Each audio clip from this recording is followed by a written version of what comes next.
అనే ఒక వ్యక్తి ప్రెస్ మీట్ పెట్టాడు. ఆయన పేరు నిన్నటి దాకా నాకు తెలియదు. ఆయన ఏమని పిలుస్తూ ఉంటామంటే మేము బాలాజీ శివ లేదంటే 420 శివ అని పెట్టినాం. దాని కారణాలు కూడా చెప్తాను. మా ప్రాంతంలో 420 శివ అంటే వ్యక్తి అది. ఆయన నిన్న ప్రెస్ నోట్ ఇచ్చాడు. మీకు ఇచ్చిన ప్రెస్ నోట్ నిన్న వీడియోతో పాటు ప్రెస్ నోట్ ఇచ్చినాడు నిన్న. నా పేరు శ్రీమన్నారాయణ, బొమ్మనాడు మండలం చెప్తూ ఇండస్ట్రియలిస్ట్ అండ్ కమ్మ సామాజిక వర్గం.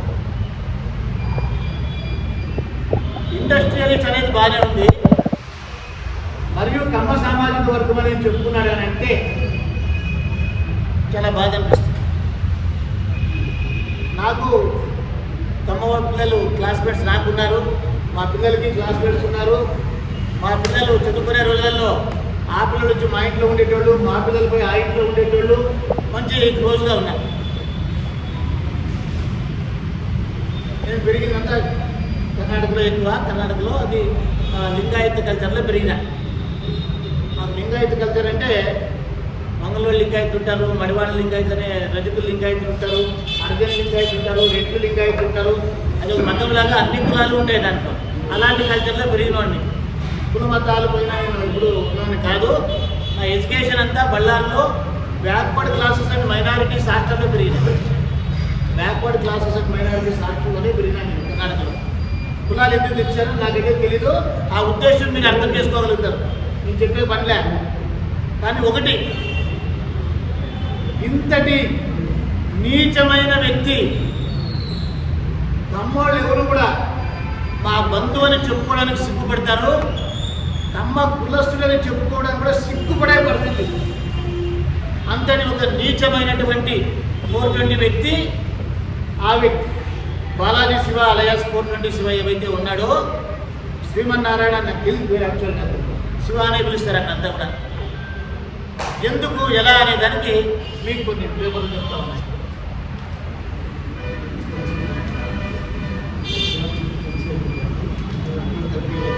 వేరే వేరే పేరు ఇంకోటి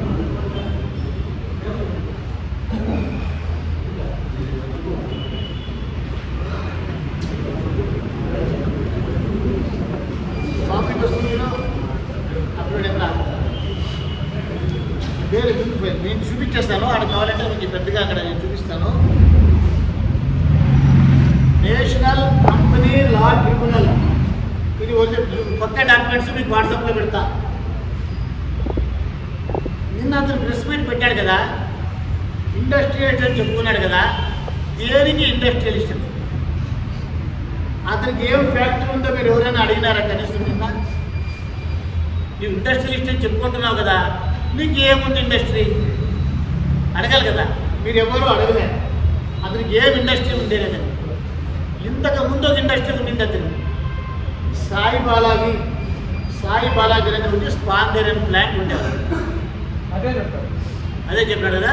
దాని చరిత్ర మీకు చెప్పాలి. దానికంటే మీకు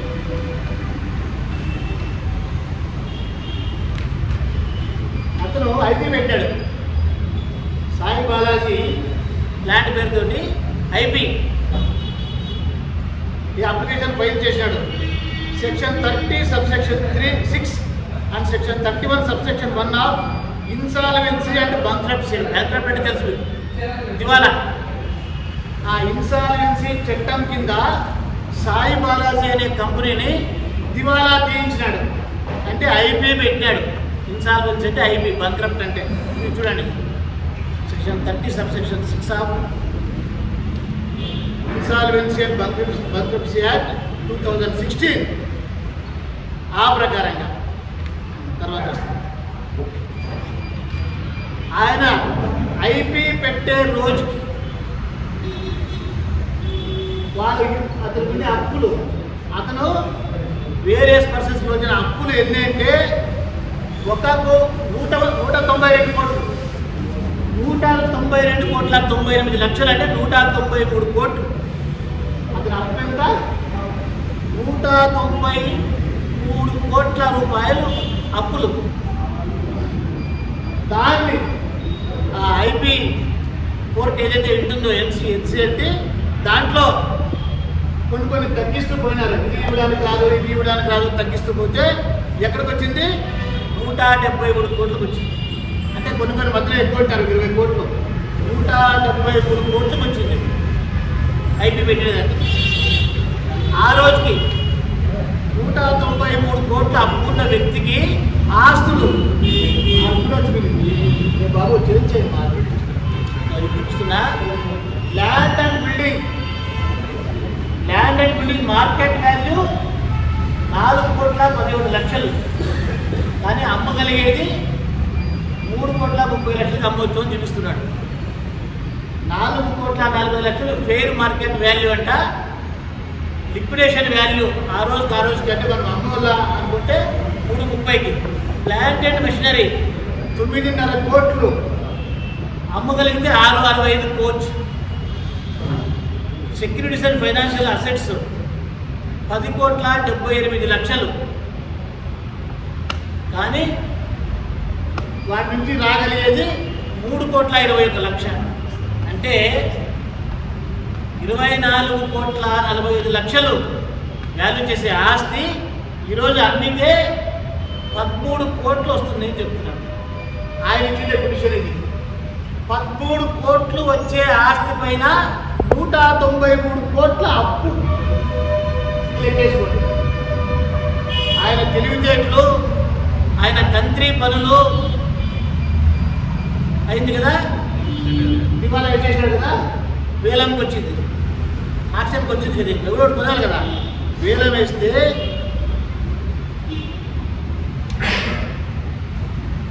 ఎంత పోయింది? అది 36 కోట్లు పోయింది. మళ్ళీ వేలంలో ఎంత పోయింది? 36 కోట్లకి. 193 కోట్ల అప్పు, వేలంలో 36 కోట్లకి. ఆయన చూపించింది వేరే వాల్యూ. ఎవరు కొన్నారు? అతనే ఒక వ్యక్తిని తెచ్చి, రాజు అనే ఒక వ్యక్తి పట్టుకొని వచ్చి, ఇదంతా కుమ్మక్కు, కేవలం అప్పు ఎక్కొట్టడానికి ఐపీ పెట్టి వేలం వస్తే అతనికి కావలసిన వ్యక్తి దగ్గరనే 36 కోట్లకి కొనిపించినాడు. ఇక్కడ వస్తే ఏం కనపడదా మనకి? దివాలా తీసినాడు. 193 కోట్ల అప్పు, 13 కోట్లతో దాని వాల్యూ. దాన్ని వేలం వేస్తే 36 కోట్లు పోయింది. మిగతాదంతా అందరికీ బంగాళాబాలు బాగానే పెట్టినాడు. అంతవరకే కనబడుతుంది. ఈరోజు ఆ కొనిన వ్యక్తి ఎక్కడున్నాడంటే లారీ దగ్గర. ఇండస్ట్రీ ఎవరి దగ్గర ఉందంటే ఈ సాయి బాలాజీ శివ దగ్గర ఉంది. ఎట్లొచ్చా నీకు? నీవు ఇవాళ తీసి వేలంలో అమ్మిన కంపెనీనే ఇప్పుడు అతనే ఓనర్ గారు. మళ్ళీ అతను కొడుకుని దాంట్లో ఓనర్గా పెట్టి ఇప్పుడు మళ్ళీ నేను చెప్తున్నాడు సాయి బాలాజీ అని. మళ్ళీ సాయి బాలాజీ దివాలా తీసి వేలంలో అమ్మింది సాయి బాలాజీ. ఈరోజు నీది ఎట్లా అయ్యింది? ఫ్రాడ్ కనబడతా ఉంది అందరికీ పెద్ద క్లియర్గా. 36 కోట్లకి కొనిపించి అప్పులని ఎక్కువ టేక్ చేసేసి అతను మళ్ళీ ఇప్పుడు నాకేం చెప్తున్నాడు. ఇది ఎంత పెద్ద ఫ్రాడ్. ఇక డబ్బులు పంచాలి కదా. డబ్బులు వచ్చింది, 193 కోట్ల అప్పులు ఉన్నాయి, 36 కోట్ల డబ్బులు వచ్చింది. ఆ అప్పులు తలాకి పంచాలి కదా. పంచింది. సరే రాత్రే బాబు ఆఫ్ చేసేది. అదేం రావట్లేదు, ఏం కనపడుతుంది. ఇది మీకు ఇస్తాను, మీకు కాపీ ఇస్తాను. ఇది ఆ అప్పులకి 36 కోట్లు వచ్చిందని ఎట్లా పంచినారు అని అంటే ఇది.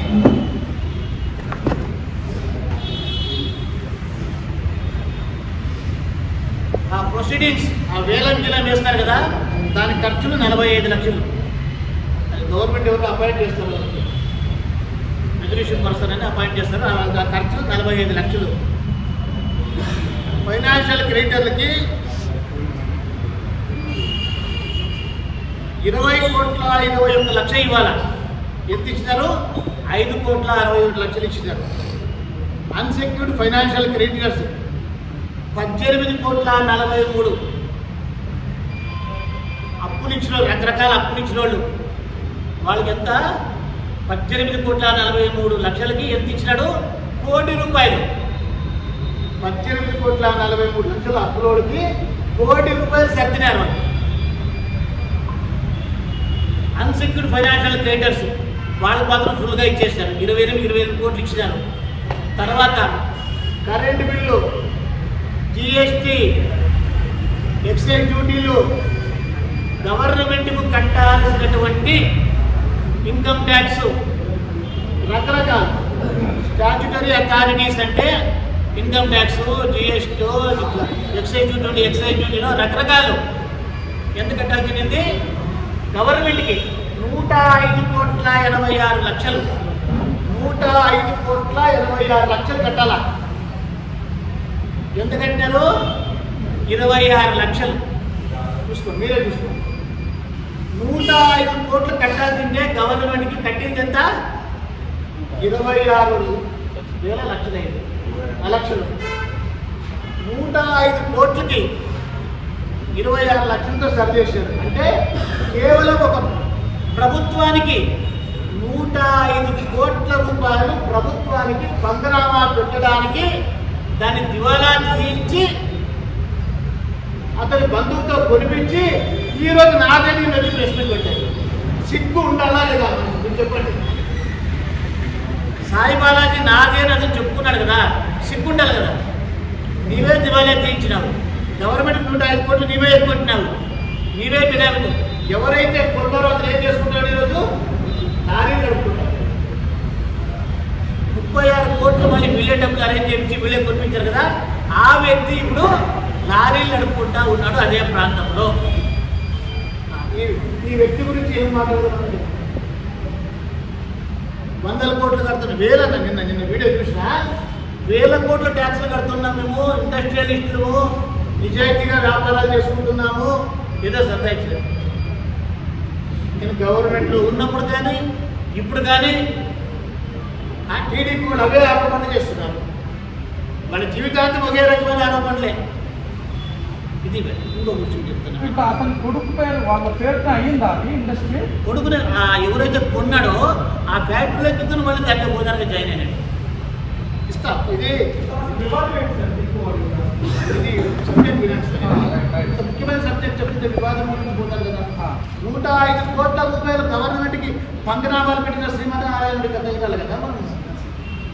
అక్కడికి ఆగిపోయిందే.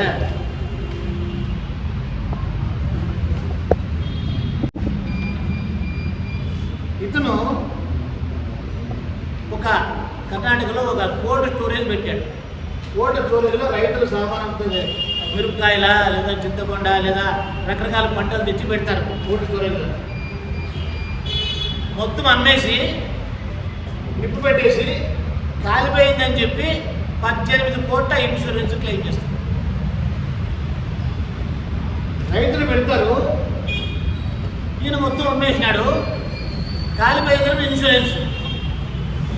ఒకరికో ఇద్దరికో రైతులకి కదా, చాలా మంది రైతులకి పంగనామాలు పెట్టాడు. చాలా మంది రైతులకి, మనకు అన్నం పెట్టే రైతులకి వాళ్ళకి పెట్టిన కోల్డ్ స్టోరేజ్లో ఎందుకు పెడతారు?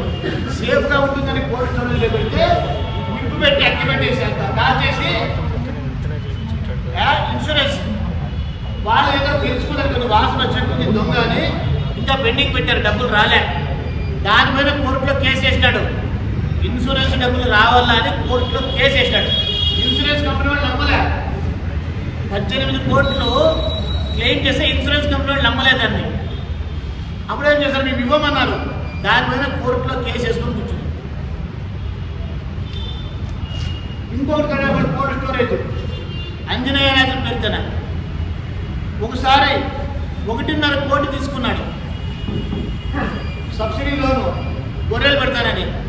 గొర్రెలు పెట్టలేదు, సబ్సిడీ పెట్టి అక్కడి నుంచి స్టార్ట్ అయింది. దీని వ్యవహారం అంతా ఏమంటే జీవితాంతము రకరకాల స్కీములలో వెతుక్కొని రకరకాల వ్యక్తుల పేర్లతో కోల్డ్ స్టోరేజ్లో ఇంకోటి పెట్టి ఆ సబ్సిడీలు మెక్కే పని అవుతుంది. ఇది భవిష్యత్తు అంతా అప్పులు. ఇంకో విషయం చెప్పాలని, ఈ దివాలా తీసే కన్నా ముందు అది నేను ముందు చెప్పాల్సింది. అదేం చేశాను తెలుసా? 65 కోట్లు అప్పుకున్నాడు స్టేట్ బ్యాంక్ ఆఫ్ ఇండియాకి. స్టేట్ బ్యాంక్ ఆఫ్ ఇండియాకి 65 కోట్లు అప్పు ఉంటే నాకు గతి లేదు, నేను కట్టలేను, నా చేత కాదు అని వన్ టైం సెటిల్మెంట్ 15 కోట్లు, దాదాపు 50 కోట్లు స్టేట్ బ్యాంక్ ఆఫ్ ఇండియా పెట్టాడు. అప్పుడే 50 కోట్లు స్టేట్ బ్యాంక్ ఆఫ్ ఇండియా పెట్టిన తర్వాత అది తృప్తి కాలే మనిషికి. 50 కోట్లే పెడితే తృప్తి కాలే, తర్వాత మళ్ళీ దివాలా పెట్టి అప్పుడే మళ్ళీ 100 కోట్లు ఎదుర్కొంటుంది. ఇలాంటి వ్యక్తి బ్యాంకుకి 50,000 కోట్లు ఎదుర్కొంటున్న ఈ వ్యక్తి, గవర్నమెంట్కి 105 కోట్లు ఎదుర్కొంటున్న ఈ వ్యక్తి, మొక్కిచ్చిన వాడికి, ఐరన్ ఓర్ ఇచ్చిన వాడికి, రకరకాల వాడికి మొత్తం డబ్బులు ఎక్కుంటున్నాడు. మధ్యప్రదేశ్లో ఇండోర్లో ఒక కేసు నడుస్తూ ఉంది అతని పైన. డీటెయిల్స్ మళ్ళీ ప్రెస్ మీట్ పెడతా. ఇది ఓన్లీ ఇది ప్రియాంబల్ పీటిక. ఈరోజు ప్రెస్ మీట్ కేవలం పీటిక. నిన్న పెట్టాడు కాబట్టి ఇప్పటికిప్పటికి నాకు వచ్చిన సమాచారం. సార్ ఇప్పుడు మీరు ఇవంతా చెప్పారు సార్, మీ పైన సీరియస్ చెప్తాను. ఫస్ట్ అతను ఎందుకు ప్రొటెక్ట్ చేస్తారు మీరు? అది నేను చెప్తాను. అంతా చెప్తాను. నా గురించి నేను చెప్తాను. ఎస్బీఐకి 50 కోట్లు ఎదుర్కొంటున్నాడా? దివాలా తీపిచ్చి 100 కోట్లు ఎదుర్కొంటున్నాడా? కోల్డ్ స్టోరేజ్ కాల్ చేసి ఇన్సూరెన్స్ క్లెయిమ్ చేస్తా ఉన్నాడా? రకరకాల వ్యక్తుల పేరుతోటి వారికి ఎవరు అప్పీరు, వాళ్ళ పేరుతో రూపాయి అప్పుకుంటారు. టౌన్లలో వెతుకుతాడు. ఎవరెవరు బక్రా దొరికితే వాటిని తీసుకొని వానికి ఏదో డెవలప్ చేసి మన అకౌంట్లకు డబ్బులు వేసి దరిదాపు గంగావతి దగ్గర, గంగావతికి దరిదాపులో కారెడ్డికి అనే దగ్గర 300 ఎకరాల భూమి కొన్నాడు.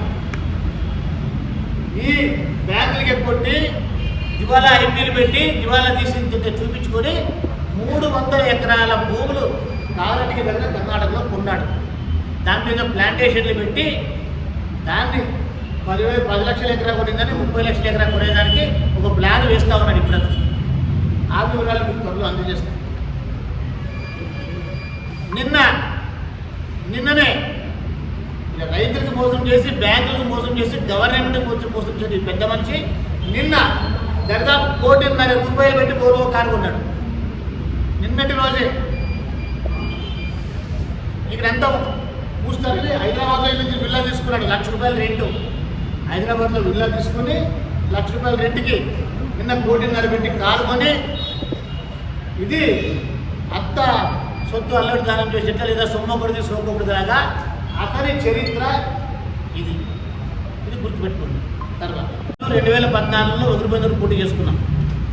అతను గెలిచింది దాదాపు 16,000-17,000 ఓట్లతో అతను గెలిచినాడు. ఆ రోజు నేను 4 ఎలక్షన్లు చేసిన. రాయదుర్గం నుంచి 4 ఎన్నికలు పోటీ చేసిన. ఒకటి కొంచెం మార్జిన్తో ఓడిపోయినా. 3 ఎన్నికలు బ్రహ్మాండమైన మెజార్టీతో నేను గెలిచిన. ప్రజల్లో ఉన్నాను. ఎన్నో రకాల సోషల్ యాక్టివిటీస్ చేసిన, ఎన్నో రకాల గుళ్ళు గోపులకంతా దాన్ని డబ్బులు ఇచ్చిన. నాకు ఎక్కడ కానీ లంచాలు తీసుకొచ్చిన అవసరం లేలే. అభివృద్ధి గురించి మాట్లాడినారు. అభివృద్ధి నిల్లు వసూలు ఫుల్లని. నేను మీ అందరికీ చెప్తా ఉన్నా, మన దేశానికి స్వాతంత్రం వచ్చిన తర్వాత నా 5 సంవత్సరాల్లో అయిన అభివృద్ధి కన్నా ఎక్కువ ఏ 5 సంవత్సరాల్లో అయ్యింది అంటే నేను రాజకీయాలు పూర్తిగా వదులుకుంటాను. లెక్కలేసుకోండి, ఎన్ని రోడ్లు వేసినాం, ఎన్ని పనులు జరిగినాయి, ఎంత వచ్చింది లెక్కలేసుకుంటే స్వాతంత్రం వచ్చిన తర్వాత ఏ 5 సంవత్సరాల్లో అన్నా నాకట మళ్ళీ అదిగాలే ఇదిగాలే అంటారు. 57 తార్ రోడ్లు వేసిన. ఎన్ని గ్రామాలు, ఒక్కొక్క రోడ్డు 2-3 గ్రామాలకి కవర్ అయినా కూడా ఎందుకు కవర్ అవుతుంది? 57 తార్ రోడ్లు టెండర్ అయిపోయి, రోడ్లు అయిపోయి, ఫుల్ అయిపోయినాయి. స్వాతంత్రం వచ్చిన తర్వాత ఈ 5 కన్నా ఎక్కువ డెవలప్మెంట్ అయింది అంటే నేను రాజకీయాలు వదులుకున్నాను. అంత అభివృద్ధి చేసినాను. నిరూపించుకోవాలంటే కదా మిమ్మల్ని తీసుకెళ్తాను. నాకేం బాధలేదు. ఆరోపణలు అంటారా? కాలు శ్రీనివాసులు చెడ్డోళ్ళని అనాల్సిందే. ఈ పక్క పార్టీ వాళ్ళు ఆ పక్క పార్టీ తిట్టాల్సిందే, ఆ పక్క పార్టీ వాళ్ళు ఈ పక్క పార్టీ. కాలు శ్రీనివాసు ఏ రోజైనా రామచంద్ర రెడ్డి మంచివాడు అంటాడా? రామచంద్ర రెడ్డి మంచివాడు అంటే నీకేం పని? ఆయన బాగుంటాడు. రాజకీయాల్లో ఒకరిపైన ఆరోపణలు పెద్ద చేసుకుంటారు. ఒకరికి కొన్ని వాస్తవాలు ఉంటాయి, కొన్ని అతిశయోక్తులు కూడా ఉంటాయి. దానిపైన సపరేట్ ప్రెస్ మీట్ మళ్ళీ పెడతాను. రాయదుర్గంలో ఏం జరుగుతూ ఉంది? వ్యభిచార గృహాలు తప్ప ఈరోజు అన్నీ జరుగుతుంది. మట్కా జరుగుతూ ఉంది. ఇస్పిట్ క్లబ్లు నెక్స్ట్ డేనే ఓపెన్ అయిపోయినాయి. జగన్ టైంలో క్లబ్లు ఓపెన్ బంద్ అయిపోయినాయి. మీకు తెలుసు అనంతపురంలో క్లబ్ విశ్వవిద్యాలయం అదరైంది జగన్ గవర్నమెంట్ వచ్చిన తర్వాత. అన్ని క్లబ్లు ఓపెన్ అయిపోయినాయి. ఇల్లు క్లబ్ అయిపోయింది, మట్కా అయిపోయింది, బెట్టింగ్లు అయిపోయినాయి. రాష్ట్రం అంతా ఒక ఎత్తు, రాయదుర్గమే ఒక ఎత్తు. ఇసుక మట్టి విపరీతమైన తోటి. నేను చేసింది నా పైన వాళ్ళ కోపం అంతా ఒకటే. నేను అడ్డుపడుతున్నాను. మీకు చెప్తున్నా, ఎన్నికలు అయినాయి, 2-3 నెలలు అయింది. నేను ఏ రోజన్నా కానీ ఎక్కువ రాజకీయంలో లేదు. హైదరాబాద్లోనో వెళ్ళి ఎలక్షన్ టైం అంతా రాజమండ్రిలో ఎలక్షన్ చేశాను ఎక్కువ. కొద్ది రోజులు కళ్యాణదుర్గము మన ధర్మవరము చేసిన. నేను లేను ఎలక్షన్ టైంలో కూడా లేదు, తర్వాత కూడా లేదు, ఊళ్ళోనే లేను ఎక్కువ. ఎప్పుడో ఒకసారి పోతే వారంకో నెలకో పోతే అట్లా పోయి అట్లా వస్తున్నాను. గెలికింది నేను కాదు. ఒక నెల క్రితం మేజర్ మీడియా అందులో గత 5 సంవత్సరాల్లో రామచంద్రారెడ్డి ఓబులాపురం మైన్స్ నుంచి ఐరన్ ఓర్ దొంగతనం చేశాడు అని చెప్పి చాలా మీడియాలో వచ్చింది, చాలా పేపర్లలో వచ్చింది, మెయిన్ స్ట్రీమ్ మీడియాలోనే వచ్చింది. నా పైన నేరుగా 5 సంవత్సరాలు ఓఎంసీ మైన్ తీసుకున్నానంటే నేను క్లారిఫై చేసుకోవాలనా లేదా? దానికి సంబంధించి ఏం రాష్ట్ర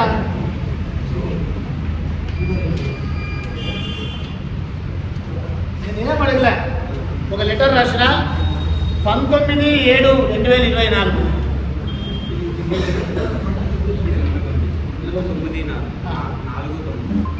4/9 ఈ లెటరు 4/9 ఈ లెటరు 19/7 ఎవరికి 2 లెటర్లు రాసిన. ఎవరికి? సిబిఐ డైరెక్టర్ గారు. ఏమని రాసిన మీకు కాపీలు ఇస్తాను అందరికీ, మీ అందరికీ ఫార్వర్డ్ చేస్తాను గ్రూప్లో. ఏమడిగినా ఫస్ట్ లెటర్లో ఓబులాపురం మైనింగ్ కంపెనీలో ఐరన్ ఓర్ దొంగతనం అయింది అని చెప్పి మీడియాలో వార్తలు వచ్చినాయి. ఆ లింక్ పెట్టినా, అన్ని లింక్ ఆ మీడియాలో యూట్యూబ్లో వేసిన తర్వాత ఆ లింక్ కూడా సిబిఐ డైరెక్టర్కి ఎన్క్లోజ్ చేస్తూ అక్కడ ఐరన్ ఓర్ దొంగతనం అయింది నిజమే అయితే అది నేనైనా పర్వాలేదు ఎంక్వైరీ చేసి చర్యలు చేపట్టండి అని లెటర్ ఇచ్చింది. నేను రాయలేదు. మళ్ళీ ఒకటి రాసిన, నా పైన ఆరోపణలు వస్తున్నాయి అంటే త్వరలో ఇప్పుడున్న అధికారంలో ఉండేటోళ్ళు నా పైన ఆరోపణలు చేసి వాళ్ళు మెట్రలు ఎత్తుకునే అవకాశాలు ఉన్నాయి, ముందు జాగ్రత్త చర్యలు తీసుకోండి అని రాసిన. ఎందుకు ఈరోజు వచ్చింది? నా పైన నేరుగా ఆరోపణలు చేశారు కాబట్టి ఓఎంసీ మెట్రలు ఎత్తుకుని పోయాడని చెప్పిన. 15 సంవత్సరాలు అయింది క్లోజ్ అయ్యి, అన్ని కంపెనీలు పెట్టుకొని పోయినాయి. అక్కడ భవిష్యత్ తేడా తెలుస్తుంది. సంవత్సరం కింద 2 ఏళ్ళ కింద 3 ఏళ్ళ కింద 15 ఏళ్ళది ఇప్పుడు ఎట్లుంది నాకు కొట్టాలి తెలుసుకుంది. ఆ ప్రకారంగా జరిగింది. తర్వాత తెలియదైతే 15 ఏళ్ళ కింద ఇట్లా ఉంటుందా? చుట్టూ ఎట్లా ఉంది, కవిన్ దగ్గర ఎట్లా ఉంది, ఈ ఫోటోలో దొరుకుతాడు. ఇది 9వ తేదీ అనుకుంటా, 9వ తేదీ ఆగస్టు రాత్రంతా ఐరన్ ఓర్ దొంగ లోడింగ్ చేసుకున్నారు. ఈ సాయి బాలాజీ కూడా పొందాడు మాకుండే ఇన్ఫర్మేషన్. ఎంక్వైరీ చేయమన్నాము. ఇంకేమి నాకు తెలిసిన విషయం చెప్తా ఉన్నా, విచారించి చర్యలు తీసుకోమని చెప్తా ఉన్నా. రాత్రంతా 100 కొద్ది లారీలు పెట్టి రాత్రంతా ఐరన్ ఓర్ తోలేసినారు. దాని ప్రూఫ్లు దొరుకుతున్నాయి. ప్రెస్ మీట్ పెట్టి ఆ రోజు కూడా తెలుగుగా కొత్తది 15 ఏళ్ళ కింద ఇట్లుంటుందా? 15 ఏళ్ళ కింద మూసేసిన మైలు ఇట్లుంటుందా? కొత్తగా 9వ తారీఖు ఆగస్టు నెల దొంగతనం జరిగిన తర్వాత ఈ లెటర్ రాసి ప్రెస్ మీట్ పెట్టినా. ఓపెన్గా కనబడతాం. నేను తవ్వింటే నాపై చర్యలు తీసుకో, ఇప్పుడు ఎవరు తవ్వినాడో వాడిపైన చర్యలు తీసుకో. నేను ఏమడిగినా సిబిఐ డైరెక్టర్ నేను తప్పు చేస్తుంటే నేను సిబిఐ ఎందుకు అడిగేదేమి? మీకేముంది? ఇప్పుడు వాళ్ళు మాట్లాడుతున్నారు చంద్రబాబు నాయుడు గురించి, పవన్ కళ్యాణ్ గురించి, అంతా వాళ్ళ జోబులో ఉన్నట్టు ఏదో మాట్లాడుతున్నారు. మేము పోతామని చెప్తామని. ఎస్, కూడా అడుగుతా ఉన్నా, దయచేసి నిష్పక్షపాతంగా ఎంక్వైరీ చేయండి. ఎవరు తప్పు చేసి ఉన్నా కూడా వారిపైన చర్యలు తీసుకోమని కదా నేను రాసినాను. మరి మీరంతా పర్ఫెక్ట్గా ఉంటే మీరెందుకు సిబిఐ ఎందుకు అడగకూడదు? నిన్న అదేదో దోపిడీ చేసినాడు, మీ మీద చేసుకున్నామని అప్పుడు చెప్తున్నాను. 30 కోట్ల రూపాయల విలువ చేసే అతని యొక్క ఐరన్ స్పాంజ్ని మీరు తీసుకెళ్లారు, ఎలాంటి ట్యాక్స్ చెల్లించుకోకుండా ప్రభుత్వానికి ట్యాక్స్ ఎగ్గొట్టి అని చెప్పారు ఒకటి. తర్వాత అభివృద్ధి నిధులు అంతా దోచుకొని ఫుల్ 1 టికెట్ 3 షోస్ అంటారు. అభివృద్ధి గురించి చెప్పినా మీకు మళ్ళీ అదే అడుగుతున్నారు. స్వాతంత్రం వచ్చిన తర్వాత 30 కోట్ల రూపాయల విలువ చేసే స్పాంజ్ మీరు తీసుకెళ్లారు. కూడా చెప్తాను, ఎక్కడే కానీ రామచంద్రారెడ్డి అనే వ్యక్తి 10 రూపాయలు ఇచ్చేవాడే కానీ 10 రూపాయలు తీసుకునేవాడు కానీ ఏ కాంట్రాక్ట్ మా దగ్గర పనులు ఎందుకైనాయి? కాంట్రాక్టర్కి బిల్లులు రాకపోయినా పనులు ఎక్కువ జరిగినాయి. కాంట్రాక్టర్ దగ్గర ఎవరి దగ్గర మేము లంచాలు తీసుకోము కాబట్టి, అవసరమైతే వాళ్ళకే హెల్ప్ చేస్తాం కాబట్టి మా దగ్గర మేము పనులు చేసుకోగలిగినాం. ఇంకొకటి సార్, బీజేపీని అడ్డు పెట్టుకొని సర్వైవ్ కావడానికి కూటమికి చెడ్డ పేరు వస్తుందనే పేరు నాకు రామచంద్రారెడ్డి ఏ పార్టీని ఉపయోగించుకోవాల్సిన అవసరం నాకు లేదు. వాళ్ళు చేసిండేది వాళ్ళ క్వారీ.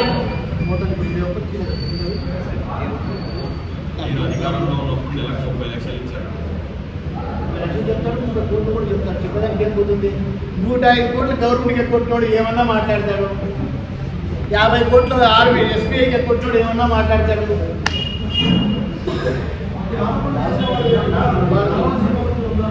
పర్ఫెక్ట్గా కావాల్సిన అంటున్నాడు, అది కూడా ఎంతగా చెప్తాను.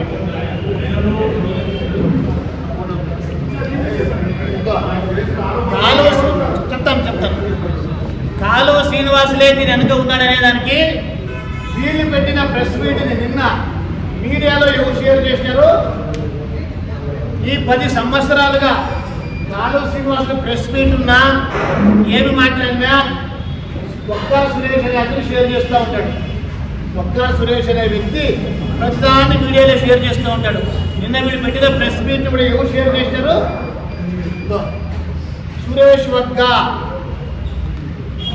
ఆర్డీజీ పిఎన్డి మీడియాలోనే అట్లే దాన్ని ఫార్వర్డ్ చేసినాడు.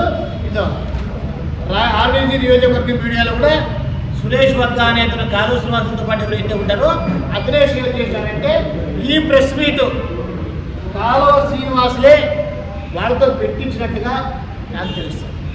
ఇక నాకు నా తోట ఉంది, నా తోటకి వెనకాలనే ఈ శివాజీ అంటే ఈ శ్రీమన్నారాయణ అనేది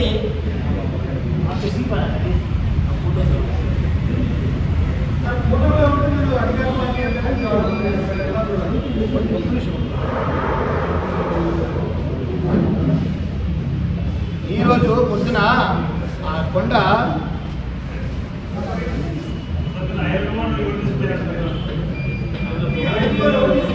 రాజా కదా వెనుకలు చేయమని చెప్తా ఉన్నది. ఆయన ఇప్పటికీ మీరు ఈరోజు వచ్చినప్పుడు ఇదే ఉంది. ఈరోజు మీరు రాజదుర్గానికి పోయినా కూడా ఆ శివ అనే అతను పుట్టిన కొండ. అతను లీజే లేదు, అనుమతులు ఏం చెప్తున్నాడు కదా, అతనికి లీజే లేదు, వారి పర్మిషనే లేదు. రాత్రి అనక పగలనక కొట్టుకుని పోతా ఉన్నాను. నాకు తెలియదు లీజు ఉందని అనుకున్నాను. నిన్న మళ్ళీ తెలిసింది లీజు లేదని. అన్నీ నన్ను ఎమ్మెల్యే ఉన్నప్పుడు కొడుతాను నా తోట పక్కనే. నేను అప్పుడు తింటా ఉన్నా, నువ్వేంటయ్యా ప్లాస్టిక్ పెడుతున్నావు, నా బిల్డింగ్ అంతా చీలిపోయింది, నువ్వు ప్లాస్టిక్ కొంచెం తక్కువ పెట్టావు నేను అంటున్నాను. అందుతో నాకేం తేడా చేసే ఎవరు మేము ఉండలేదు. నా వెనకలే ఉండే ప్రెషర్, నా వెనకలే క్వారీ, ఫీజు లేదు, పర్మిషన్ లేదు, చేసుకుంటూనే ఉన్నాడు. నిన్న మొన్న రాత్రంతా నడుస్తూనే ఉంది. నేను తోటలో ఉన్నా, క్రషరు నడుస్తూ ఉంది, క్వారీ నడుస్తూ ఉంది. నేను అడిగిన మైన్స్ అండ్ ఛాలెంజ్ వాళ్ళని, చెప్పకూడదు వాళ్ళది, రాత్రంతా నడుపుతారు, శబ్దం అంతా వస్తుంది, బ్లాస్ట్ ఎప్పుడు పెడతా అప్పుడు పెడతాడు, బ్లాస్ట్ పెడతాడు, అంతా డిస్టర్బ్ అవుతా ఉంది, ప్లాస్టిక్ పెట్టేది కొంచెం తక్కువ పెట్టాలని చెప్పండి అని చెప్తే ఎక్కడ పెడుతున్నారు సార్ అంటే ఇక్కడంటే అది లీజు లేదు కదా అంతవరకు నాకు తెలియదు. లీజు లేదు ఎదురు పెడుతున్నాడు అని చెప్తే చాలా వెరిఫై చేయండి అని చెప్పిన వాళ్ళు పోయినారు పని చేయిస్తుంది. వాళ్ళు పని చేయిస్తే నా పని వచ్చింది బాబు కోపం. ఎమ్మెల్యేగా ఉన్నప్పుడు మీ ఇంటి దగ్గరే కదా సార్ వాడు దున్నపోతులాగా పనిచినాడు అన్నట్టు ఫోటో అయితే దౌర్జన్యం చేస్తే వాడు ఒప్పుకుంటాడా? వాడు మొదలై ఫోన్ తీసుకుని నా మైండ్ వచ్చినట్టు నేను ఏమైనా చేస్తాను అక్కడ చెప్తున్నా. నేను కదా అక్కడికి వస్తున్నాయి అయిన తర్వాత అక్కడికి వస్తున్నాను. అతను ఈ దేశాన్నే కుదువు పెట్టగలుగుతాడు. ఈ దేశాన్నే కుదువు పెట్టేంత అతి తెలివితేటలు అతన్ని ఎవడు ఏం చేసుకోలేడు, ఎవడికి దొరకడు కూడా. ఇప్పుడు జరగాల్సింది ఇంతే. ఈడీ, సిబిఐ, సెంట్రల్ గవర్నమెంటు ఈ దివాలా తీర్చిన దానిపైన ఎంక్వైరీ చేయాల. 105 కోట్లు ఏమైతే ఎక్కొట్టాడో గవర్నమెంట్కి దాన్ని వసూలు చేయాల. దానిపై నేను అడుగుతా ఉన్నా గవర్నమెంట్ స్ట్రైట్ అవే. నేను వాళ్ళ మాదిరిగా ఉత్తు చేతులతో వచ్చి మాట్లాడతలేదు. నేను ఇక్కడ రామచంద్ర రెడ్డి ఏముంది దానికి? రామచంద్ర రెడ్డి అంత తీసుకున్నాడు ఇంత తీసుకున్నాడు ఏమైనా చెప్తావు నువ్వు, దానికి ఏముంది? సీసీ ఫుటేజ్ ఉన్నాయంటున్నారు సార్. మీ అబ్బాయి బెదిరించాడు, సీసీ ఫుటేజ్ కూడా మన దగ్గర ఉంది. పెట్టుకొని ప్రెస్ మీట్ అయితే పెట్టచ్చు కదా, ఎవడుతున్నాడు? ఉన్నాయి అంటున్నారు సార్. పెట్టమనండి. బెదిరించే సీసీ ఫుటేజ్ ఉంటే పెట్టమనండి. మీడియా ఎవరొద్దు అంటారు నీకు? 24 గంటలు మా అబ్బాయితోనే ఎన్నో రకాల సహాయాలు చేసుకున్నాడు వాడు, మళ్ళీ మా పైన వేస్తాడు. ఈ 5 ఏళ్ళు జరుపుకున్నాడు ఇల్లీగల్గా. నాకు తెలియక నేను ఊరుకున్నా, మళ్ళీ మమ్మల్ని అంటాడు. ఒకసారి ఆపుకున్నాను. రైతులంతా వచ్చి పొలంలో దుక్కొస్తుని ఆపుకుంటే వాళ్ళు బతకాలా మనము బతకాలరా, అది తప్పవుతుందని చెప్పి నేనే నా తోటలోనే కూర్చోబెట్టి రైతుల్ని ఈ శివాలు కూర్చోబెట్టి ఆడలు పోలీసులు ఉన్నారు, దయచేసి రోడ్లో అడ్డుకోవద్దండి, ల్యాండ్లు జరగనివ్వండి అని చెప్పి జరిపించినోడు నేను. అక్కడ జరిగే అవకతవకలు అక్రమాలు చాలా ఉన్నాయి. నేను వస్తా, ఈ స్టేజ్లో చెప్తే కొంచెం హుషారు అవుతారు వాళ్ళు. చాలా విషయాలు ఉన్నాయి, డాక్యుమెంట్స్ తోటే వస్తాను. నేను వస్తే ఊరికే రాను. చేసిన అక్రమాలన్నీ నారా చంద్రబాబు దృష్టికి తీసుకెళ్తారని వాళ్ళు ఆరోపించారు. నేను అదే చెప్తులేదప్ప. నారా చంద్రబాబు నాయుడు పంపించినా నేను ఫోన్ కావాలి. నారా చంద్రబాబు నాయుడికి రాయదుర్గంలో జరుగుతున్నటువంటి ప్రతి విషయాన్ని పంపిస్తా ఉన్నా. 25 మంది స్టేట్ క్యాబినెట్ ఒక గ్రూప్ పెట్టాను. నేనే ఒక గ్రూప్ క్రియేట్ చేసేసినాను. AP state cabinet. నేను ఏది చేసినా కూడా సిబిఐకి ఎవరికి ఏంటంటే కూడా ఇప్పుడు కాపీ పెడతా ఉన్నా. చంద్రబాబు నాయుడు అదే అడుగుతుండేది, అయ్యా చంద్రబాబు గారు ఇంకా నీ కులం అని చెప్పుకొని వస్తున్నాడు ఈ పెద్ద మనిషి, నీ కులంలో ఎట్లా పుట్టాడో తెలియదు, చెడపుట్టినాడు మీకు. మా కులం అని చెప్పుకునే సిగ్గుపడుతున్నారు వాళ్ళు, కమ్మ సోదరులు. వాళ్ళ బంధువులని చెప్పుకుని సిగ్గుపడుతున్నారు. వాళ్ళు అతను చేసిన దోపిడీని, మోసాన్ని గవర్నమెంట్కి వసూలు చేయించడని నేను అడుగుతాను చంద్రబాబు నాయుడు.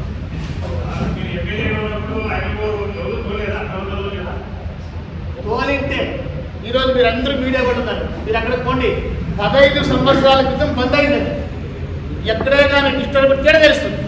ఒక 5 ఏళ్ళ ముందు 5 ఏళ్ళ తర్వాత ఆ చెట్లు ఎంత పెరిగినాయి ఏంటంటే మీకు తెలిసిపోతుంది. ఏమంటే లేకుండా ఎక్కుంటాయండి, గట్టి గిట్టి అత్తి ఇది కంపు చెట్లు ఆడ పోతే మైన్స్లో నీకు తెలుస్తుంది. చూడుకోకుండా మాట్లాడతారు మీకు తెలియకుండా. మైన్స్ చూసినా తెలుస్తుంది. ఎవరైనా పోండి అక్కడ ఓబులాపురం మైన్స్కి మీరు ఎవరైనా పోండి. ఎంత పెద్ద కంప చెట్లు పెరుగుతాయి అడివండి. వర్షాలు వస్తే ఎంత పెరుగుతుంది? నిన్న మన తల్లి చూడాలి కదా ఫోటోలో. తర్వాత మీడియాలో ఏం చెప్పారు? మీడియాలో రామచంద్రారెడ్డి స్క్రాప్ ఆ వాహనాలు కూడా సిబిఐ చేసిన వాహనాలు స్క్రాప్ కూడా ఎత్తుకొని పోయాడని చెప్పారు. కానీ స్క్రాప్ ఎత్తుకొని ఎవరు పోయింది? పోలీసు వాళ్ళే పట్టుకున్నారు. టీడీపీ నాయకులు పట్ట పగలు నెల కింద, కరెక్ట్ ఒక నెల కింద పట్ట పగలు ఆక్సిజన్ సిలిండర్లు, గ్యాస్ సిలిండర్లు తీసుకొని, గ్యాస్ కట్టర్స్ తీసుకొని వెహికల్స్ అంతా పీసులు చేసి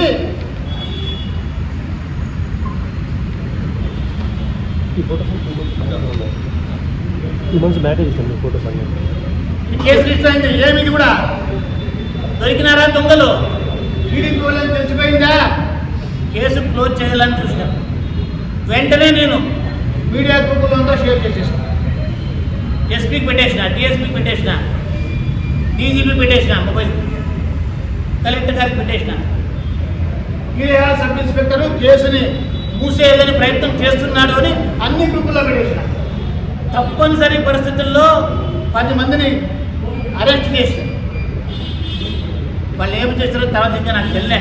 వాళ్ళు లోపల ఉన్నారా లేదా స్టేషన్ వెళ్ళి పంపించారో నేను చూసుకోలే. 10 మందిని అరెస్ట్ చేశారు. దాని నాయకుడు ఎవరు? ఈ హిరేహాల మండలం హెచ్ సిద్ధాపురానికి చెందిన తెలుగుదేశం పార్టీ నాయకుడు. ఇంత చేస్తారండి, నా పైన ఆరోపణలు చేస్తారా? నాకు వాళ్ళకి ఎలాంటి తేడాలు లేవు. ఆయననో నేను చేశారని చెప్పినారు. వాళ్ళే దొంగతనం చేశారు. స్క్రాప్ నా పైన వేశారు. వాళ్ళే 10 మంది ఇట్టుకున్నారు. వాళ్ళు చేసేది నా పైన వేసేది, వాళ్ళు చేసేది నా పైన వేసేది. దీనివల్ల నేను ఈరోజు ఎదురు తిరగాల్సి వచ్చింది. లేకపోతే నేను లేని రాయదుర్గంలో మొదటిసారిగా మీడియాలో రామచంద్రారెడ్డి 500 ఎత్తుకుపోయినాడని చెప్పేసి మెయిన్ స్ట్రీమ్ మీడియాలో అంతా వరుస కథనాలు వచ్చే వరకు కూడా నేను పట్టించుకోలేదు. నా పైన నేరుగా ఎప్పుడైతే ఆరోపణలు చేసినారో బయటికి రానేని నేను ప్రెస్ మీట్ పెట్టాను. రెండోసారి 500 ఎత్తుకొని పోయినారు. అప్పుడు మళ్ళీ ప్రెస్ మీట్ పెట్టా. మళ్ళీ స్క్రాప్ ఎవరు ఎత్తుకొని పోతున్నారు?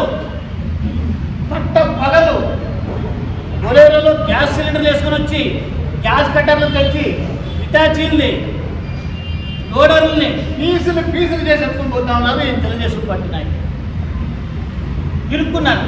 కేసు కూడా రిజిస్టర్ చేశారు. ఏమనాలా నేను ఊరుకున్నా. వాళ్ళు ఏం చేస్తూ ఉన్నారు? ఇసుక తోలుతా ఉన్నారు, మట్టి తోలుతా ఉన్నారు. ఏమి మాట్లాడలేదు. నేరుగా నా పైన ఆరోపణలు చేసినందుకే నేను ఈరోజు ఎక్కడో ఉండేటోడు కూడా ఈరోజు వచ్చి రోడ్లో చెప్పుకొచ్చేస్తాను. ఇది నేను చెప్తాను.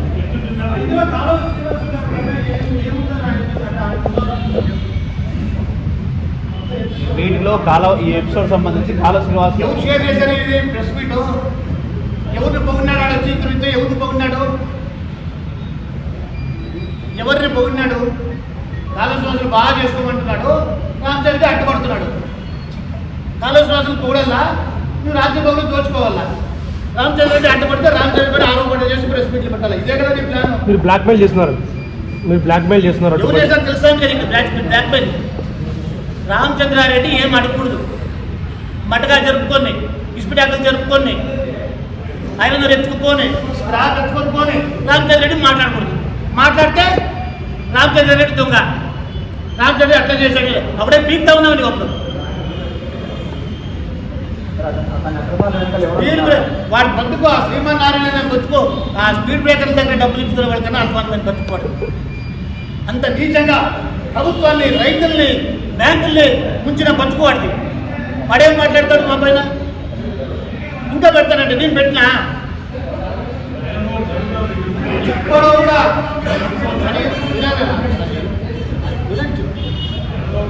ఐరనూరు దొంగతనం జరిగిన తర్వాత నేను సిబిఐకి లెటర్ రాసిన తర్వాత, 2వ లెటర్ రాసిన తర్వాత దాని ముందు తెచ్చుకుంటారు. కానీ ఛాలెంజ్ చేస్తున్నారు. ఎవడు ఆపుతాడో మేము చూస్తాము. రామచంద్రారెడ్డి కాదు కదా, వాళ్ళ తాత దిగొచ్చినా కూడా మీకు 500 ఎత్తుకొని పోతాము అని ఛాలెంజ్ చేస్తున్నారు. నేను ఛాలెంజ్ చేస్తాను. ఆ 500 అది ఎట్లా పోతుందో నేను చూస్తాను.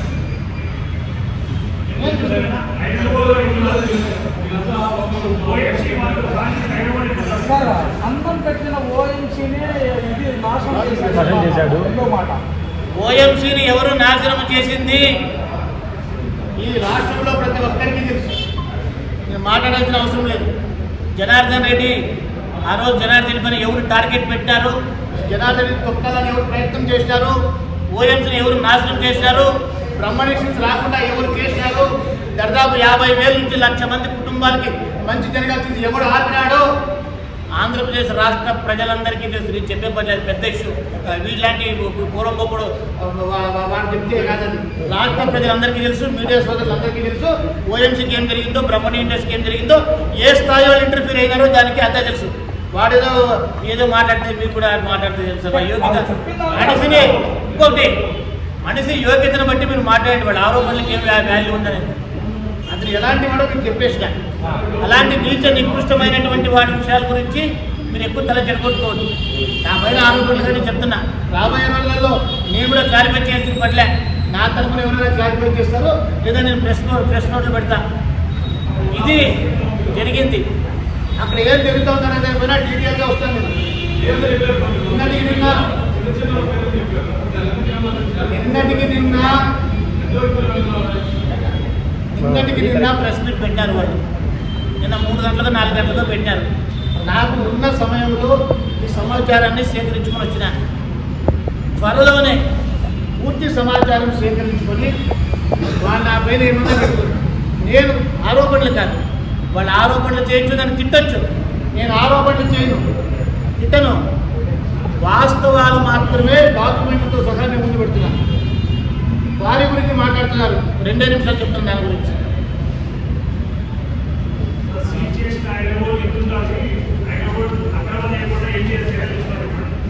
సిబిఐ డైరెక్టర్కి నేను లెటర్ రాసిన, ఆయన ఏం చర్యలు తీసుకుంటాడో తీసుకోమనండి.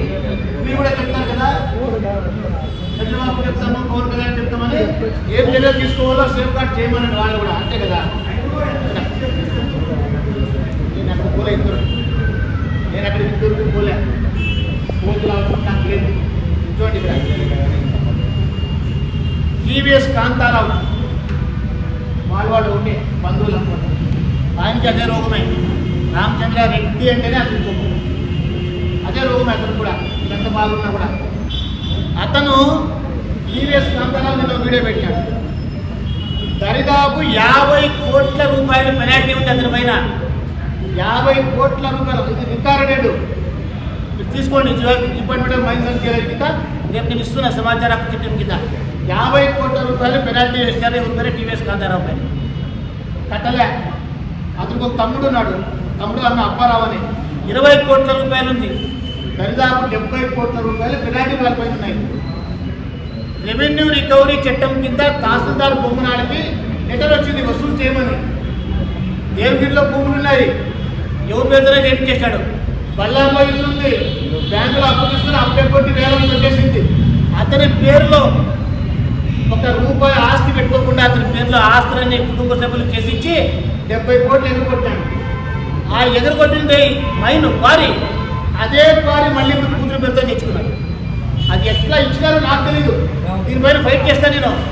ఏ క్వారీ పైన అయితే 70 కోట్ల రూపాయలు పెనాల్టీ గవర్నమెంట్ వేసిందో అదే క్వారీని తన పేరు దాచిపెట్టి తన కూతురు పేరుతో తీసి తెచ్చుకున్నాడు. అతను మాట్లాడుతున్నాడు న్యాయం గురించి, అన్యాయం గురించి. నేను తప్పు చేసినాం. ఇదంతా ఒకటే కారణమే. ఇష్టారాజ్యంగా దోచుకుంటా ఉన్నారు. గవర్నమెంట్కి 100 కోట్లు ముంచినారు. దాన్ని రామచంద్రారెడ్డి అడ్డు రాకూడదు దోపిడీకి.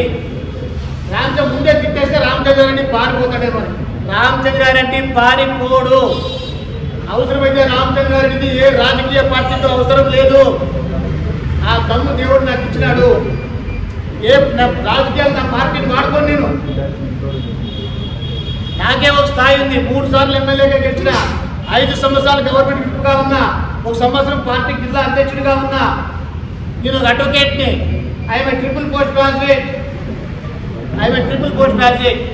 I'm an advocate. I was a government servant earlier. నాకు అన్నీ కూడా విషయాలు తెలుస్తాయి. నాకు ఎవరు చెప్పినట్టు ఆడాల్సిన పనిలే, ఎవరికి భయపడాల్సిన పనిలే. వాళ్ళ దోపిడీకి అడ్డు రావడం వల్లనే కేవలం ఒకటే ఒక పాయింట్ వాడది. వాళ్ళ యథేచ్ఛ దోపిడీకి, వాళ్ళ మోసాలకు అడ్డు తగలకుండా ఉండాలనే నా పైన ఆరోపణలు చేస్తూ ఉన్నారు తప్ప ఇంకొక కారణం లేదు. కాలువ శ్రీనివాసులు గారికి వచ్చిందంటే నేను సహాయం చేసిన, అన్ని రకాల ఖర్చు పెట్టుకున్నా, కష్టపడినా, మెజారిటీ పెంచిన. ఈరోజు నన్నే అనేది ఒక్కలని చెప్పిస్తుంది. నా వ్యాపారాన్ని సోమలాపురం దగ్గర మొదటిగా నా వ్యాపారమే లాక్కున్నారు. మొట్టమొదటి దెబ్బ గవర్నమెంట్ వచ్చిన తక్షణమే రామచంద్రారెడ్డినే కొట్టారు. ఫస్ట్ మొదటి దెబ్బ నన్నే కొట్టారు. ఈరోజు అందరికన్నా ముఖ్యము ఈ శ్రీమన్నారాయణ ఏం ప్రచారం చేస్తా ఉన్నాడు అందరి దగ్గర. కాలువ శ్రీనివాస్ 25 కోట్ల ఎలక్షన్కి అప్పు చేసినాడు. అది తీర్చాలంటే స్పాంజర్ ఫ్యాక్టరీలు అందరూ ఇనుకురాయి రాని బొక్కు రాని ఏమన్నా రాని వాళ్ళ ఫ్యాక్టరీలకి ఏది మెటీరియల్ వచ్చినా కూడా ప్రతి టన్నుకి 25 రూపాయలు తీసి పెట్టాలండి. వాళ్ళు స్పాంజ్ అమ్ముకున్నా కూడా ప్రతి టన్నుకి 25 రూపాయలు తీసి పెట్టాలండి. తీసి పెట్టకపోతే వాటిని అంతా బంద్ చేస్తాడండి. వీడు ఎవడు బంద్ చేసేది? వాడిదే ఆల్రెడీ దివాళా తీసి అమ్ముకునేసినాడు, దొంగతనంగా పెట్టుకున్నాడు దొంగ పేరుతోటి. అతను అందరినీ బంద్ చేస్తుందని బెదిరిస్తూ ఉంటాడు. కాలువ శ్రీనివాస పేరు చెడగొట్టింది ఈ పెద్ద మనిషి. 20 కోట్లు అప్పు చేసినాడు, అప్పు తీర్చడానికి డబ్బు కావాలని చెప్పి వసూలు మొదలుపెట్టితే ఈ పెద్ద మనిషి, ఈ శ్రీమన్నారాయణ అనే వ్యక్తి. ట్రాన్స్పోర్ట్ జరుగుతూ ఉంది, నా నుంచి లాక్కున్నారు. మీరు ఎవరే కానీ రాయదుర్గంలో మీకు ఎవరైనా ఫ్రెండ్స్ ఉంటే ఫోన్ చేసి కనుక్కోండి. టన్నుకి 30 రూపాయలు ఎక్స్ట్రా తీసుకుంటా ఉన్నారు. లోడింగ్ అన్లోడింగ్కి స్పాంజర్ ఫ్యాక్టరీ వాళ్ళ దగ్గర నుంచి మామూలు మేమున్నప్పుడు ఇచ్చే రేటు కన్నా టన్నుకి 30 రూపాయలు ఎక్స్ట్రా తీసుకుంటా ఉన్నారు. లారీలు వాళ్ళు బీదవాళ్ళు, కొంతమంది లారీలు కొనుక్కొని అప్పు చేసి తీసుకున్న లారీ వాళ్ళకి టన్నుకి 25 రూపాయలు తగ్గించిస్తా ఉన్నారు. మేము ఇచ్చిన రేటు కంటే 25 రూపాయలు తగ్గించి ఇచ్చినాము. మేము తీసుకునే రేటు కన్నా 30 రూపాయలు ఎక్స్ట్రా తీసుకుంటా ఉన్నారు. టన్నుకు దాదాపు 50-60 రూపాయలు ఇక్కడ తీసుకుంటా ఉన్నారు. ఏ మెటీరియల్ వచ్చినా డబ్బు ఇవ్వాలా, ఏది పోయినా డబ్బు ఇవ్వాలంటే ఏది అసలు? అతను ఎవడు? అతను ప్రెసిడెంట్ కాదు, తొక్కు కాదు. అతను ఎవరు నమ్మరు. చెప్తున్నాను నేను కూడా. ఆ శివ లేదా శ్రీమన్నారాయణని నమ్ముకొని పోతే ఈ స్పాంజర్ ఫ్యాక్టరీకి అంతా ఇంకా వాళ్ళు ఏం కనుక్కుంటారో నాకే తెలియదు. అందరికీ ఇదే ఐడియా చూపిస్తాడేమో. ఇవాళ పెట్టేసేయండి, మీ బినామీ పేరుతో మళ్ళీ కొనుక్కోండి, ఒక ట్యాక్స్లో అని చెప్పిపోతాయి. మళ్ళీ తెస్తా డాక్యుమెంటు. జిఎస్టీ ఎగ్గొట్టేదానికి ఒకే ఒక అక్షరం మార్చి రెండో జిఎస్టీ కూడా రీడ్ చేస్తున్నాడు. అడిగినా జిఎస్టీ కట్టకోకుండా ఎగ్గొట్టేదానికి ఆ పేరులో ఒక లెటర్ తీసేసి కంప్యూటర్లో దొరుకుతారని మళ్ళీ రెండవ జిఎస్టీ నెంబర్ తీసుకున్నాడు. ఆ డాక్యుమెంట్స్ ఇవ్వని అడిగినా ఆ డాక్యుమెంట్స్ కూడా వస్తే అవి కూడా తెస్తాను. ఇది నిరంతరం పరిశోధన కొనసాగుతుంది. నా పరిశోధన కొనసాగుతుంది. వాళ్ళలాగా కోడి గుడ్డు పైన ఈ కలిపికేవాడు కాదు. నేను పకడ్బందీగా తెస్తాను. నేను మీ ముందుకి పకడ్బందీగా వస్తాను. రేపటి నుంచి చూస్తాను. ఇసుక ఎట్లా అమ్ముకుంటారో, మట్టి ఎట్లా అమ్ముకుంటారో, ఐరన్ ఎట్లా దోచుకుంటారో చూస్తా. నాకు బంద్ అయితే బాధపడను.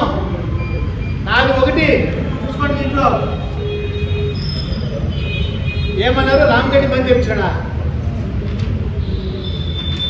2018లో OA number 337 of 2018, OA number 337 of 2018 అక్కడ క్వారీలని బంద్ చేయాలా అని చెప్పి ఈ రోజు రామనే వ్యక్తి నేషనల్ క్రీమ్ ట్రిబ్యునల్లో కేసు ఎప్పుడు వేసినాడు?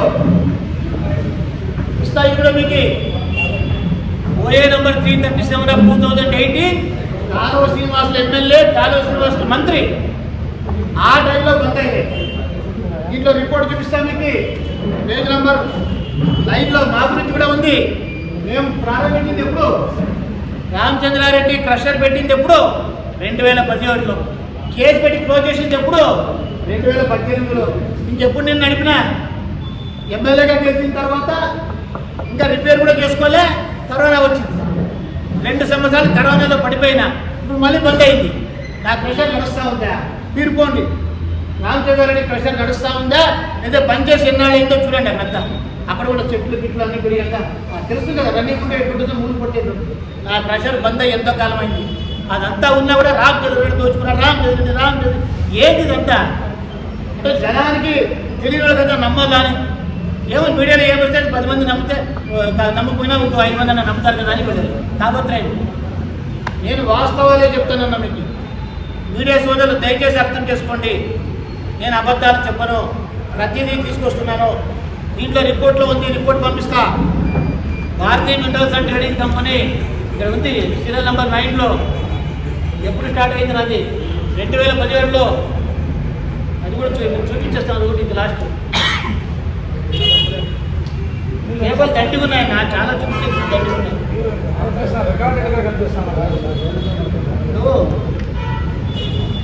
ఇది చెప్తున్నా. ఎవరు టీము? ఇదండి భారతీయ మినరల్స్ అండ్ ట్రేడింగ్ కంపెనీ. ఎవరు రిపోర్ట్ ఇది? Central pollution control board under AP state pollution control board revenue mention చేయాలని కల్పించిన రిపోర్ట్ ఇది. మాది పంపిస్తాను. ఇది మాది స్టార్ట్ అయింది ఎప్పుడు 2017లో, బంద్ అయింది ఎప్పుడు 2018లో కోర్టు కేసు వల్ల. ఇది ఏం చేసుకున్నా అంటే వాళ్ళకి అడ్డుపడుతున్నాను దానికి తప్ప. ఈ కేసు 2018లో నేను ఎమ్మెల్యేని కాదు, ఆలోచనలు ఎమ్మెల్యే మంత్రి ఈ రోజు రావనే అతను ఎంతమంది ఇంట్లో ఇన్స్టిట్యూట్ అబ్బా, ఎంతమంది ప్రతివాదులు గవర్నమెంట్తో కలిసి 47 మంది ప్రతివాదులు, 47 మంది ప్రతివాదులు అన్ని క్వారీలు బంద్ చేయాలని నేషనల్ గ్రీన్ ట్రిబ్యునల్కి ఈ రోజు రావాలి వ్యక్తి బీజేపీ ప్రజెంట్ ఇప్పుడు రాయదుర్గం నియోజకవర్గం బీజేపీ ఇన్ఛార్జ్ అతను 6 రోజులు వేసింది 2018లో. దాన్ని తీసుకొచ్చి ఆవిడ కమ్మోళ్ళు అని చెప్పి నేను పనిచేశానని చెప్పి ఆ మాట్లాడతారంటే మనిషి కడుపు కన్నం తింటాడా? ఆ ఓడిని క్యాష్ చేసుకోవాలన్నా ఆ వరడుని నాకున్నారు కమ్మోళ్ళలో ఫ్రెండ్స్, ప్రాణానికి ప్రాణం ఉన్నారు. చదువుకునేటప్పుడు కలిసి చదువుకున్నాం. మా పిల్లలు ఎంతమంది క్లాస్మేట్స్ వచ్చి మా ఇంట్లో ఉంటారు, వాళ్ళకి మా పిల్లలు పంపిస్తాను. ఇంత ఉంటే ఆ ద్వేషాన్ని పుట్టించి ఆ కమ్మ అనే దాన్ని తీసుకొచ్చి వాళ్ళని వ్యతిరేకం చేయాలని చెప్పి ఈ మనిషి అతను పప్పుడికేదానికి ఆ మాట వాడుతున్నాడు. దొంగ ఏ కమ్మోడు కూడా ఇంతకైనా నీచమైన వ్యక్తి కమ్మ కులంలో ఎందుకు పుట్టాడని కమ్మోళ్ళే అతను అసహించుకుంటారు. అంత నిజంగా కమ్మోడు అంటే ఒక గౌరవం ఉంటుంది. ఇంత నీచపు వ్యక్తులు కమ్మ కులంలో పుట్టకూడదన్న నిజంగా చెప్తున్నా. అంత దుర్మార్గుడు, అంత దొంగ, అంత మోసగారి, అంత పంగనామాలు పెట్టేటోడు ఆ కులంలో పుట్టకూడదు అసలు. వాళ్ళు ఎవరు ఒప్పుకోరు అసలు. కాబట్టి దయచేసి చెప్తున్నా శ్రీమన్నారాయణ, నీ కడుపు కన్నం తినేవాడైతే ఇంకొకసారి కమ్మ పేరు వాడొద్దు. నీకు అర్హత లేదు, ఆ కులంలో పుట్టేంత గొప్పదనం నీకు లేదు.